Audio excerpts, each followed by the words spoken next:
In my head and in my own little world, in MOBAs, there's three kinds of ability users, at least, again, in my opinion. Casters, mages, and ability carries. Now, while I'm not going to go and explain all three of those and how they are different, in terms of Gadget, I think that at least she should be a long-range caster.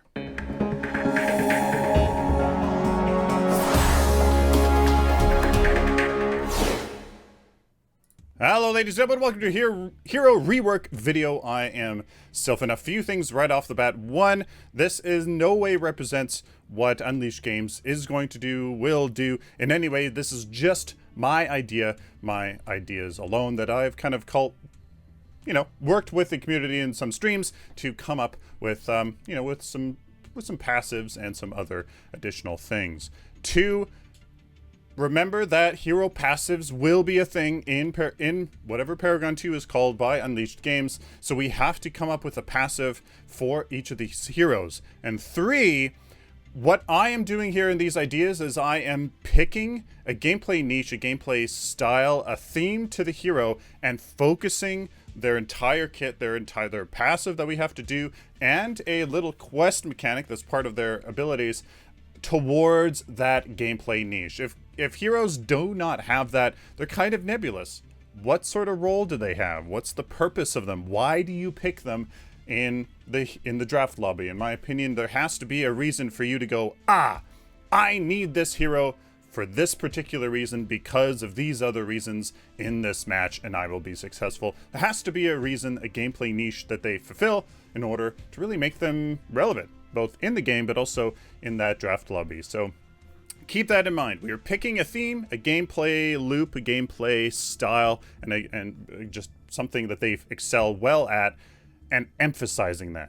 So if you don't agree necessarily with with that niche and that theme, well, you're not going to like anything else beyond that. So for Gadget, in my opinion, I always thought of Gadget as this high AOE zoning caster. And a caster, I use that very specifically because at the beginning of the video I said that there's three kinds of ability-based heroes, at least in my opinion. There's casters, mages, and ability carries. Ability carries use a lot of abilities quickly, over a period of time to deal a ton of damage. Mages use abilities all at once or very quickly to deal a ton of damage and then have a longer cooldown. And casters are kind of long range nukers or pickers, and they just harass you from afar with damages, with abilities that deal okay damage, but they have some utility as well. And Gadget, I think, is that last one.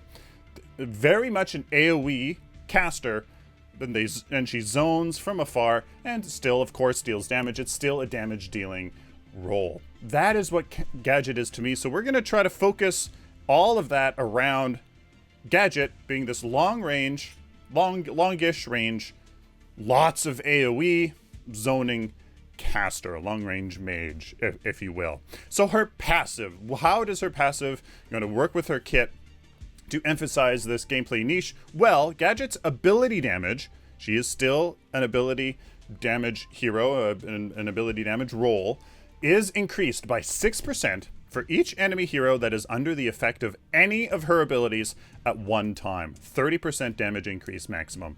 In other words, if she has the entire enemy team underneath her ultimate, or two of them are under the effect of a seek and destroy and three others are under her ultimate, well, that's 5 targets under the effects of her spells, slows, whatever, and she gets that damage increase. So you are really rewarded for getting people into groups, lots of AOE, zoning from afar, putting your seek and destroy in a nice choke point, stuff like that, so that she can deal extra bonus juicy damage, which also synergizes well with other heroes that are also focused around AOE. Gadget and Decker obviously are an amazing twosome with a fantastic stasis, containment fence, boom, Tesla Dome. Oh, yeah, so obviously there's a ton of synergy with that passive with other heroes in the roles as well. Now, Seek and Destroy, it's the same. Gadget launches a robotic drone to a target location that deals damage, slows enemy heroes in the target radius by 40, 45, 50, 55% for 3 seconds, 8-second cooldown. I do believe that's actually the percentages that she used to have, and it is a lot, but remember, it is hard to use. You can reactivate it to stop it earlier, and it kind of interacts with the ground weird. It has a little clip, you know, like the actual thing, and then, you know, if it comes into contact with the ground, a certain radius below it, it's tricky to use, but use it well, and you're very, very well rewarded. 8-second cooldown. This is actually more than it was before, believe it or not. So again, numbers, forget about numbers, because the idea, the concept is all I'm trying to get across here, and of course those numbers can be balanced later on.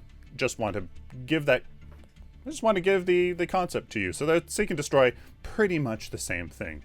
Sticky mine, this is Gadget. She throws a sticky mine as a stick to people. It's annoying, it deals damage. It zones because it sticks on the ground. Right, so this is her bread and butter ability. Sticky mine every 8 seconds, used to be 6 seconds.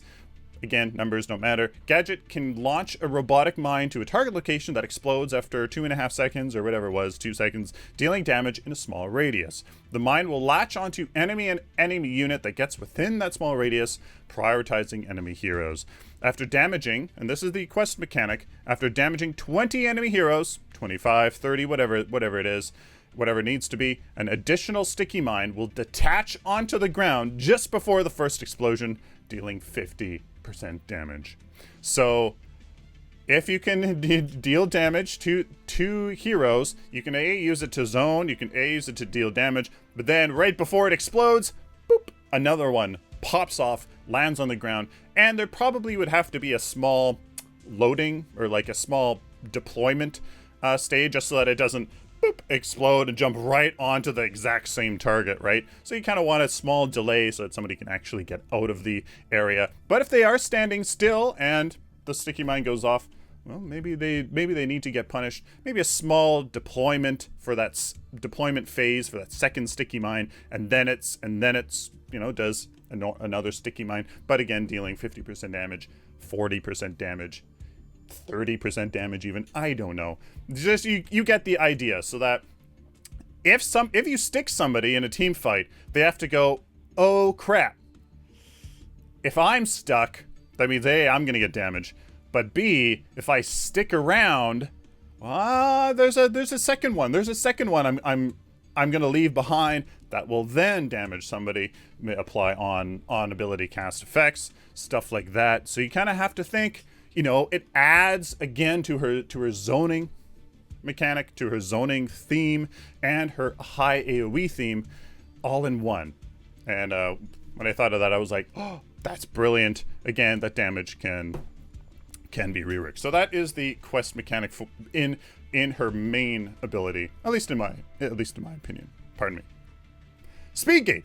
Every 10 seconds, it's the same. Gadget can deploy an energy gate that increases allied hero and minions' movement speed by 30, 35, 40, 45% decaying over 4 seconds. I also added in, it also slows enemies' movement speed by 30, 35, 40, 45% that touch it, decaying over 4 seconds. It was basically kind of useless in an offensive sort of manner. Maybe that kind of wasn't the point, but I thought I would add a offensive and defensive part to it, and likely those numbers will have to be reduced tremendously because now you've added an offensive part to it. But the point is, you put it down, it's another thing that the enemy has to go, argh. Do I go through it, get that slow, or do we just gotta wait till it, you know, till it decays, and then go. So it adds to her zoning feature. And again, all of her damage can come down to accommodate just stuff like that. Balance, forget balance. That's not something you want to hear. We're just talking about concepts for the hero. Now, her ultimate, Tesla Dome. Gadget summons a dome of energy, damaging and slowing enemies caught within by 25%. 110, again, cooldown can be whatever. It had a weird mechanic, and I'm not sure the reasoning behind why Epic put in that micro. It was like a 80% micro slow for 0.25 seconds every 0.8 seconds. So when you average that out, it was something like 30 or 28 or 32% slow if you averaged out that 80% slow for 0.25 seconds every 8. If you averaged it out, so I was like, okay, 25% just a flat. I'm not sure why that was done. Maybe to increase the effect of it immediately, as you immediately got that 80% slow, and it kind of, there's some weird interplay that I can't really think about. I'm not sure why they did that, but make it easy, 25% slow, something like that. It damages and slows enemy heroes in a big area, so you can seek and destroy their, the only exit out of this area. Seek and destroy that sticky mine right in the middle onto the carry. Speed gate, put your speed gate on another exit out of that. Stuff like that. Huge high AOE zoning caster that deals damage, but poking from afar with that sticky mine, and then when she needs to synergize with the rest of her team in a team fight nature as a great mid lane mage pick in a high AOE team comp that can synergize very well. That is Gadget to me. Let me know down in the comments what you guys think about Gadget.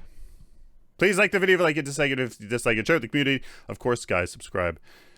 And of course, like always, stay positive and optimistic.